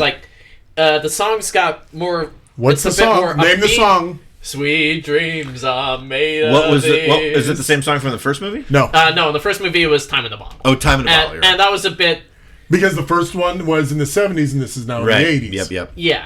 And it was like awesome, really funky, and I loved just Quicksilver running around and all the visual Yeah, gags. it was so perfect with when he throws the dog. Oh yeah. Dog is just just flying, but, and that final shot of him just surfing the table Yeah. out of an exploding building. It's just so well done. It's like, how do you make a movie that, like, everybody agrees that's the coolest part of that whole movie? Right. How do you make a movie that capitalizes on that, right? Right. And they tried to do... They did it in WandaVision. They waited all the way till WandaVision to capitalize on the goodwill they created with him. yeah. Yeah. You know, funny story.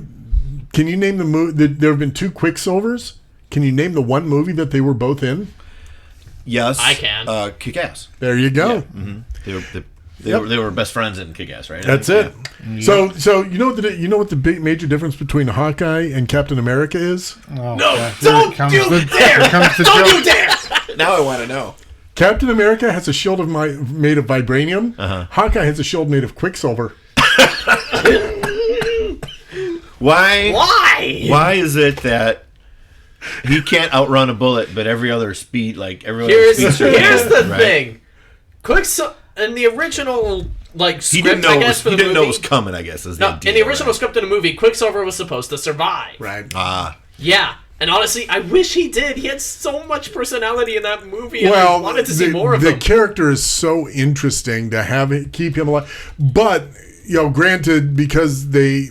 Introduced them in the X-Men movies, they couldn't keep him around there. I don't know if it's that. Yeah, they changed their origin because Quicksilver and Scarlet Witch are children of Magneto. They're mutants in the comics. Yeah. And they can't use the word mutant, so they had to do other things to bring them in. So maybe that's why they killed him off. But I think it would have been I agree with you. Killing him off, I think keeping him around would have been very, very interesting. Although, actually, I do have a question. In WandaVision, they sort of retcon it so that the Mind Stone activated her dormant magic powers or something. Mm-hmm.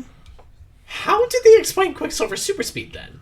If it's like, oh, for her the powers were already there, how do they explain his super speed? They don't, and that's the wonderful thing. The character's dead, so they don't have to. That is the sigh of unsatisfaction right there. That's never want him around. I'm unsatisfied. Hey, I get you. I absolutely feel you. I like Aaron Taylor Johnson. Aaron Taylor Johnson. I was going to call him Jason Aaron Taylor, but Aaron Taylor Johnson. I like him. That's like a Power Rangers name, right? Or something. Yeah, go Power Rangers, or 90210. He was in one of those two things. With that kind of name, you have to either be a Power Ranger or a 90120. My favorite scene in the X-Men movies, I really love the scene in Argentina. I think that one was brilliant. I love the Quicksilver scenes as well. The scene in Argentina, you mean the one from the original X-Men or from the First Class? First Class. Yeah, the First Class. Hell yes. When he goes, but I think the satisfaction of watching him push that coin through Kevin Bacon's head. Yeah, and that was an interesting, because that really speaks to his character. I mean, that's a character development scene. That tells you, like, he's not going to turn the other cheek. And that is a big Magneto thing. And I love how they subtly foreshadow it in the very beginning with him, like, doing a trick with the coin, and you see his head on the dartboard, and just, boom, flings it lands right there. Yeah. Right. That, I think a good scene for multiple reasons, yeah. But I still have to raise the same issue that I raise with every God-blessed superhero movie. Why do they have to always kill the interesting bad guys? Right. I mean, because writers have no other easy shortcut to create resolution. It's terrible. And Kevin Bacon wasn't going to do another movie. And they probably fear you can we can't keep. And they probably fear like, we can't keep the same bad guy. It'll just be like we're repeating ourselves, even though we're kind of already doing that. Well, yeah, and we're talking about you've had 23 Marvel movies at this point. It's real easy to come up with 23, but you're going to reach a point where you will be like, the bad guy in this film is going to be the unbeatable Squirrel Girl because we killed everybody else. Oh God, Squirrel Girl is a villain. She's got there were pictures that surfaced recently because they were going to do what was it an astonishing they had shot pictures of the AT&T girl Lily as the unbeatable Squirrel Girl in costume because she'd been cast for some project. Isn't she way too old? Isn't Squirrel Girl literally a teenage girl? Does that matter? She was a young woman with large breasts. Of course they could. Well, but you know who would have been a great Squirrel Girl is the girl who was in Eternals. Sprite. She would have been a great Squirrel Girl. Yeah. Did you see it already? Yeah. Mm-hmm. Okay. Good. We'll have to talk about that because another time. I freaking love that movie. I really thought it was good. Yeah. I think it wasn't perfect, but Eternals. Basically, it had at some this very issues, moment, but Eternals it was good. is X-Men. Is Diet X-Men. Sure, I'll buy that. Okay, so Pasquale, what's your favorite X-Men moment? Honestly, it's going to sound lame, but because I can't remember the movies, the main visual is them walking into Cerebro for the first time. Oh, yeah. Because it's very iconic.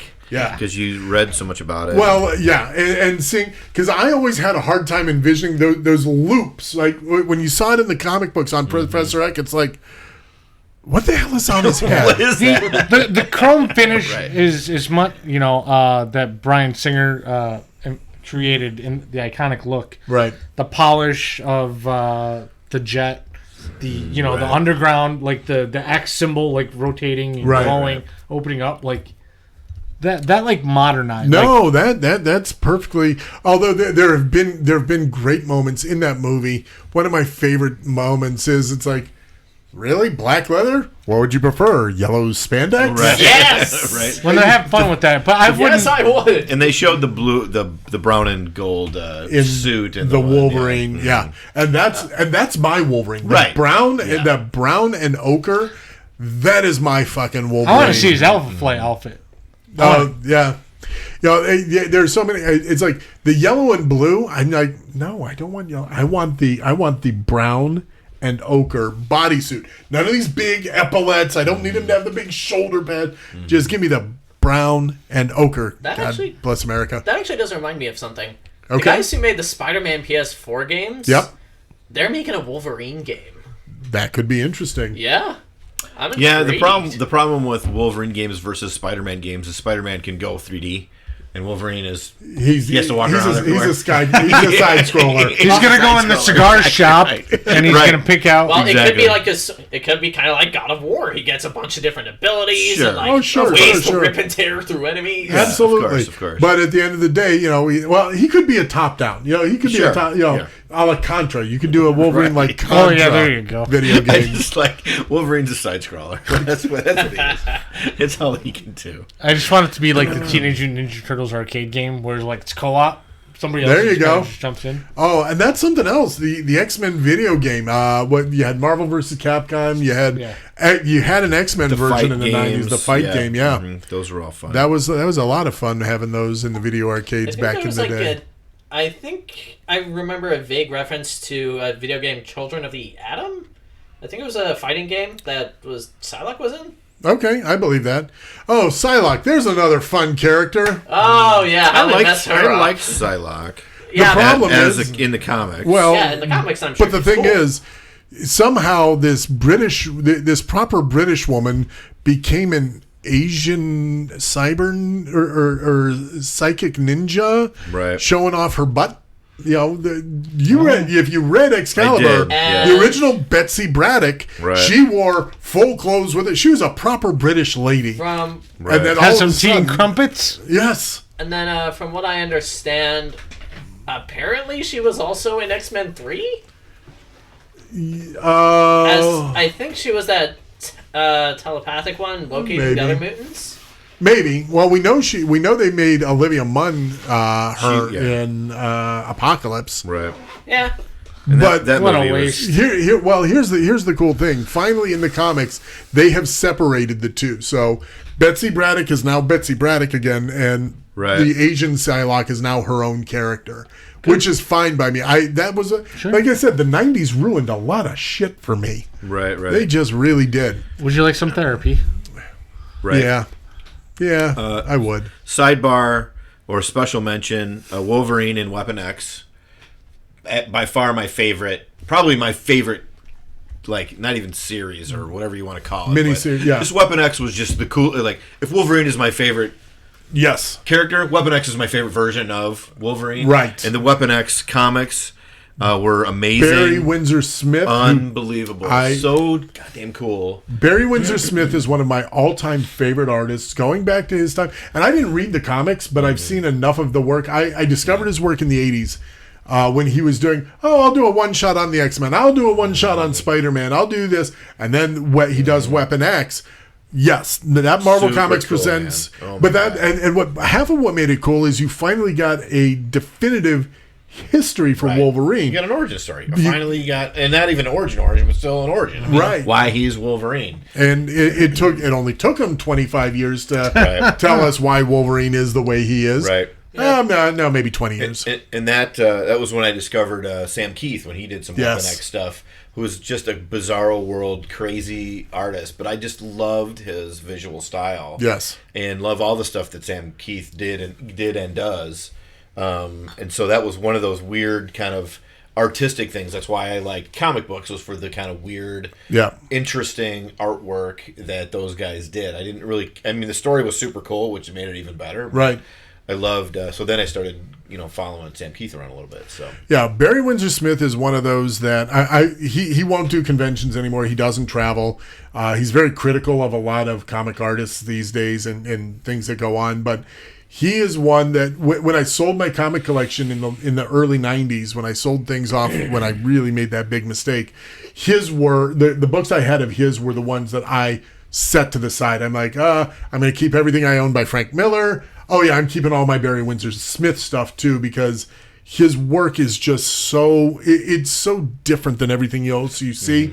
But you can see how everybody else, including guys like Art Adams and Mark Silvestri, and all of those guys who came up in the late 80s, early 90s to form Image, who had that kind of not hyper real, but hyper detailed. It's like when I was in art school, when you were in art school, you took basic drawing, right? Yes. You take figure drawing, right? Yes. And every line you put on someone's face adds a year to them, right? Yes. All right. But these guys, because of guys like Barry Windsor Smith, they're the ones that's like, okay, it's not going to, this is going to be not one line, but this is going to be 6 little dashes that'll create this. And they add all these little hyper details that theoretically should have made everybody look like they're 100 years old, but somehow they're able to make it still look gorgeous.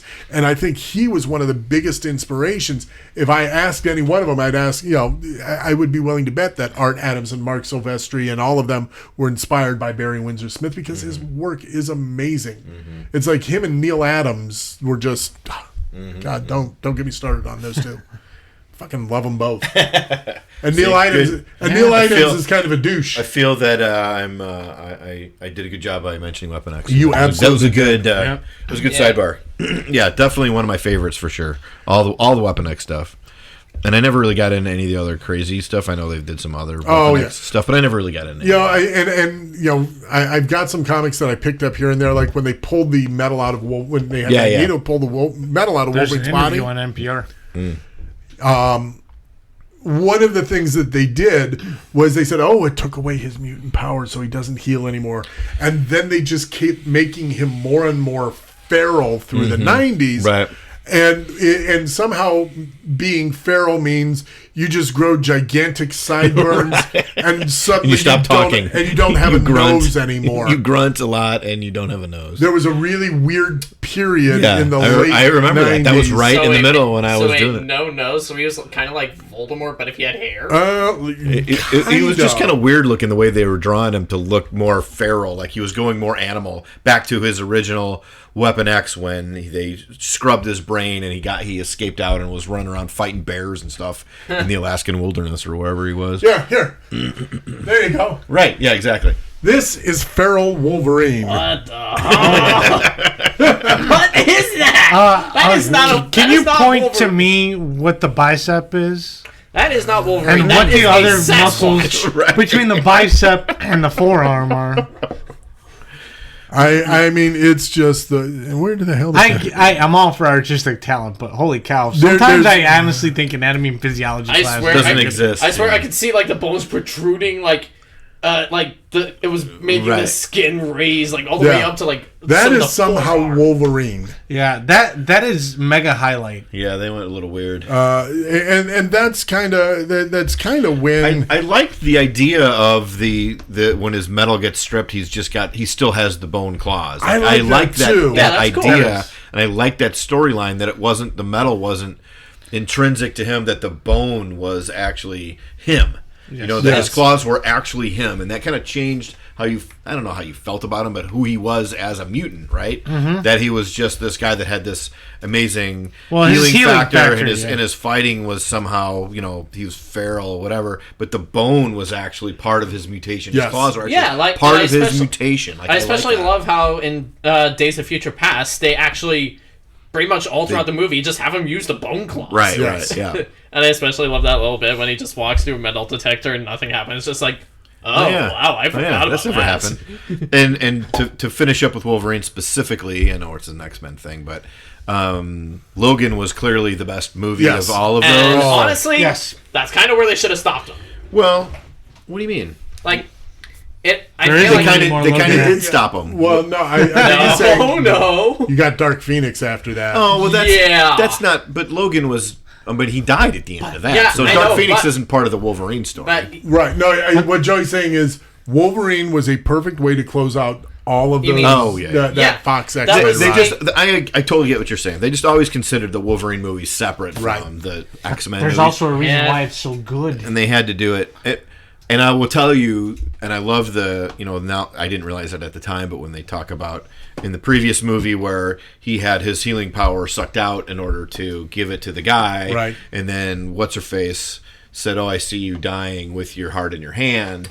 And then he died at the end of the movie with the little girl in his arms. Like, as a dad, that was hard to watch. I especially love that's the only time in any Marvel movie a little tear comes out my eye. Sitting in the movie theater all by myself with my hope nobody's looking at me right now because boy, that was tough, and it was really, really well done. Sorry, Joe. And I especially love how, like, for the final shot of the movie, they just have Laura take out the cross they made for his grave and just set it on its side as an X. Yes. That was just a brilliant little visual representation. Yeah, and loved it. That girl who played X-23, who played Laura, she was so fantastic. Mm-hmm. The moment she steps out and slings that backpack down, and you're just going, oh, suki now. I'm just glad nobody spoiled it. And apparently, during the auditions for like the part, it's between like her and Logan. They're like having the fight, and she actually slapped him in the audition. And I think that's what got her the role. Nice. Yeah, they did some. You can look up on YouTube the pre-casting or the early read-throughs that they did with her and Hugh Jackman together are pretty fun to watch. Yeah, I mean, she was really good. Hugh Jackman brought so much. He really brought Wolverine. Like I said, he was the heart of Wolverine. He was. Like you said with that dude who played the Punisher, he was put on this earth to play Wolverine. That's what he finally said got. He finally got to be Wolverine. Yes, right. Like everything up to now really kind of felt like Wolverine light. Right. Right. Even in the movie where he's in the house and they invade the house. I don't remember which one it is. X2. And he's finally sticking his claws into people. Right. Like you never really even seen him do that up until that point in that movie. But there was still no blood. Right. Yeah.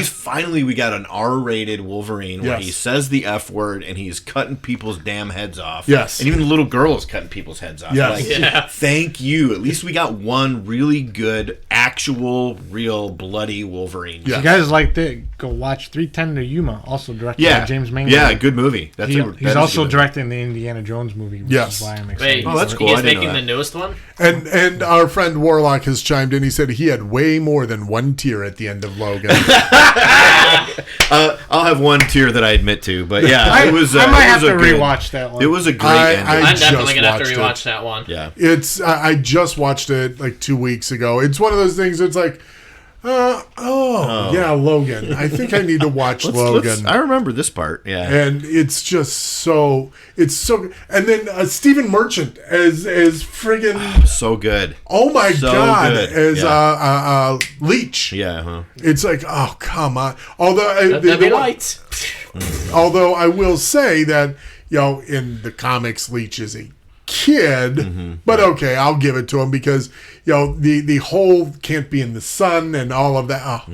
Stephen Merchant was that movie all the way around was just perfect. You let Patrick Stewart do his thing with his old man and his dementia and then he's remorseful, and then at the end it gets very emotional with him because he gives that whole big emotional speech, and then it turns out it's a clone Logan come to kill him. Oh right, God. Crazy and then, stuff. Well, and the other thing that I like, because this was kind of a play on what happened in the original Old Man Logan. Right. Do you know the original Old Man Logan was a little batshit crazy? Well, it was batshit crazy, but in the comic, but it definitely played a lot of homage. Have you read the story? So, Joe, have you? Because I know I gave it to you at one point to read. I don't know if you ever did. You didn't. So, Old Man Logan takes place about 50 years in the future, and essentially what happened was Wolverine. In the movie, it's Charles going crazy.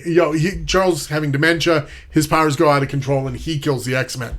In the comics, it's Mysterio gets in Wolverine's head and makes him see, all of the X-Men as all of his worst enemies. So it's a mega red. So Wolverine goes nuts and he kills the X-Men, thinking he's killing Omega Red and Sabretooth and all of them. They actually did that with the Injustice comics too. Right. So that's how and this is how the bad guys won. It was basically a replay of the series from the 80s, Acts of Vengeance, where all the bad guys Green Goblin, I don't have very much luck against Captain America. Maybe you'll have better luck. So they switched up all the bad guys, right? Yeah. And so substitution time. Right. So basically it was a play on that. So now the X-Men are all dead. The bad guys win. So now Hulk has become this hillbilly thing out on the West Coast. That was fucked up. Inbreeding with She-Hulk. So they have all sorts of little Hulkettes. Yeah, little Hulkette bastards. Hulklings. Is that 50 years from the 80s or 50 years from now? 50 years in the from. It wasn't an 80s book. I think it was a 10s or something book. Yeah, it came out in the teens.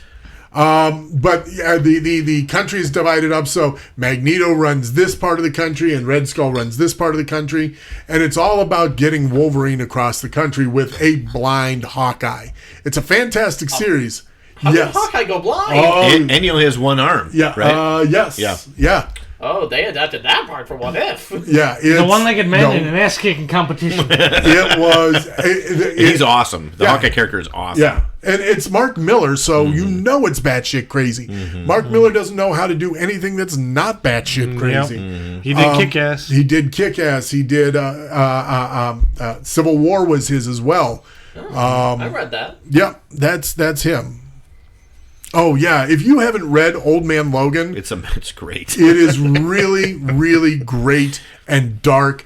You get to meet Spider-Man's daughter, who turns out to be a bitch. I mean, it is nuts. If you one-eyed, one-armed Hawkeye, that's it. He is also go out and pick up the trade. It is worth every penny. I'm sure all of these comic runs are great. I just kind of like those filler comics where it's just they just go on this adventure just cause. Those are fine too. I like one shots. I like what ifs. I like Elseworlds. I like all of that too. But Old Man Logan, I want to say, was a 6 or an 8 issue miniseries. It wasn't ever. That was very short. And I will say, even though I totally want everyone to support their friendly local game store and comic book store, if I want to see something like that, I'll go to YouTube and you just YouTube it, and there invariably is somebody who goes through every single issue by issue, and will show you stills of the comic, and it just explain to you exactly what happens. Sometimes they just read them out loud because they're short enough that you can do that with a comic book. Right. Not the big dense ones, but comics like that, you can just read every single panel. Yeah. And it slowly scans across the sheet, and you can watch them on YouTube. I don't want to ever own that comic. I don't care to own that comic because I'm not a collectible, but I want to know the story. If you ever want to just read them, though, just go to the library. You guys pay taxes. Yeah, you can go to the library and check out. Or hell, on YouTube, the actual Marvel YouTube channel actually does this thing every now and then where they just upload a video that just gives a brief cartoon summary. Yeah. That's what. Oh no, he's talking about animated from Marvel.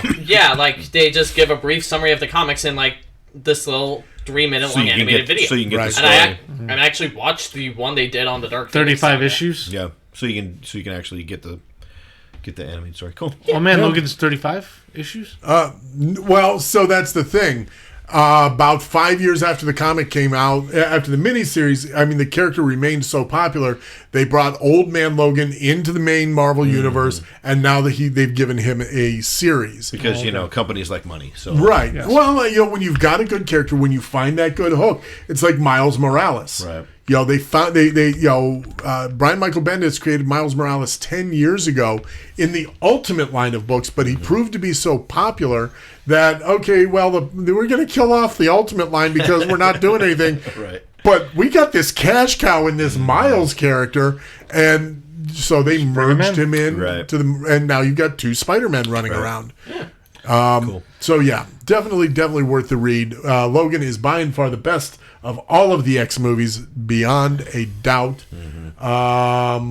The Wolverine was good. I'd say I liked the Wolverine. It was all right. Yeah, Wolverine was good. But it was all right. It was another one of those where you got to the last. It's the whole. I'm going to cut off your adamantium claws so I can drill into them and take your youth. I make my adamantium hot, so now it's better. What? I'm like, come on. Why do you got to do that? You went through all of this. You had this beautiful setup. You had this beautiful story. You did all of this right, and you had to do this one thing so wrong. Right.